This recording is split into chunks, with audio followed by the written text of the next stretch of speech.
Hi, my name is Ebba. Hi, my name is Carin. And we're gonna talk about being lesbians at university. These cuties form a couple who lives here in Gothenburg and attends Chalmers, which is a technical university with around 10,000 students.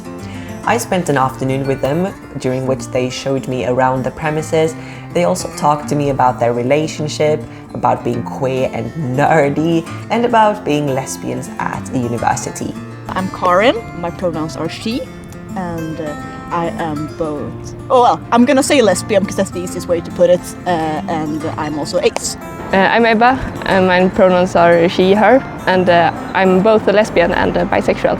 So we met during my first year at Chalmers, because Ebba started 1 year before me, and then she was one of my mentors, basically. There wasn't that spark, so to say, right then, but I thought you were very nice and friendly, and you thought I was... What did you think of me the first day? I was pretty sure that this was most likely a trans guy. Yeah, well, which I'm not, but hey. Nice to make a good impression, I guess. That's yeah, we figured it out quite quickly. Yeah, I was like, but I wasn't the only one to think that. No, and then we were actors together in one of the student theater, which was very fun.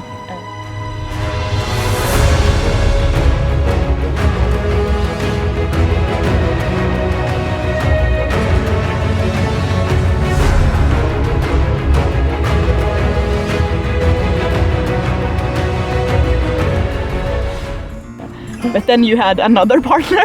Yeah. Yeah. And then things kind of went south with that. So the next year we kind of got together. I was kind of like an emotional support person. And then, slowly escalated. So we used to have conversations sitting this close and wondering, this is what friends do, right? This is a normal talking distance. This is nothing strange, nothing queer here. Friends do. Also, we were talking about this, like, are we in a relationship? We don't know. This is unclear. Are we dating?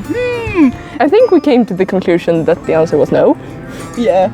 And then you invited me for Valentine's, so we had like a date with like chocolate fondue and stuff. And we were like, no, nothing here. Nah, can't see it.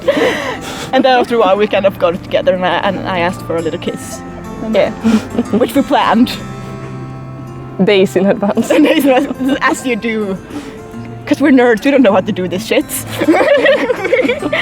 And then on that road it was. And then I eventually asked you if you wanted to be my girlfriend. And then you said yes. Yeah. Yes. If you listen carefully to their introductions, you heard Carin mention that she is ace, which means she's asexual. I'm ace, which for me means that I experience very, very little or basically no sexual attraction. And some aces like to be in relationships and some people don't. I personally do, obviously, otherwise I'd have a problem. It can have some difficulties, but I think it mostly just stems down to having the proper communication and saying what you want to do and don't want to do. And you're very good at communicating, so I feel very safe in that, and that's the important bit. Ebba and Carin, as most people, identify with a lot of different labels. Besides being queer, we also identified as nerds in different capacities, and being a nerd can mean many different things, but for us I think it means like having a bit of a special interest, being a little bit outside the mainstream in some sense, which has like both good and negative sides. Like you can find your own like gang of nerds who just generally happens to just be queer. This is like a general theme. Same thing in our theater, student theater. Yeah, we just keep finding people and they're always queer. And at least half of them. Yeah, so always.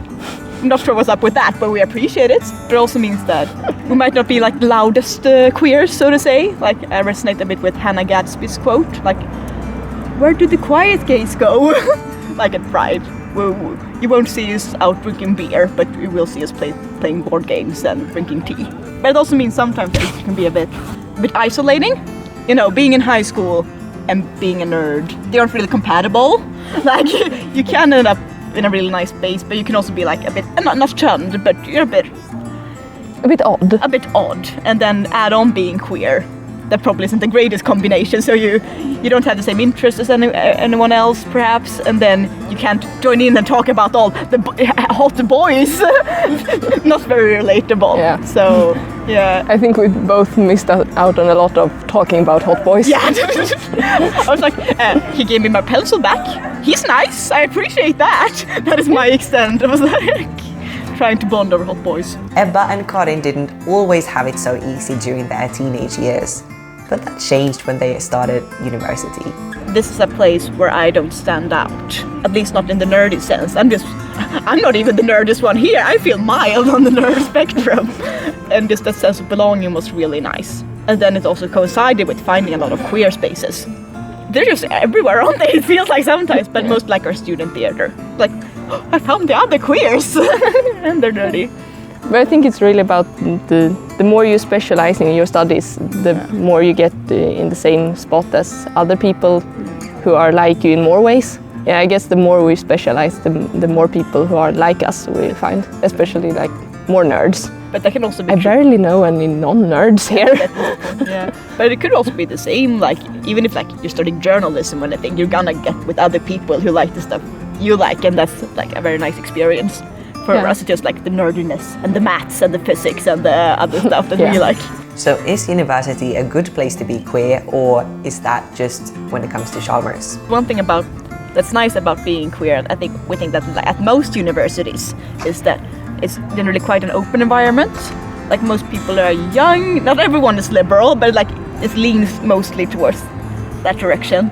And at least here there are many societies that work with equality and making everyone feel welcome, and those are then like the gathering spots for like the feminists and the queers who just kind of, this is my place to be.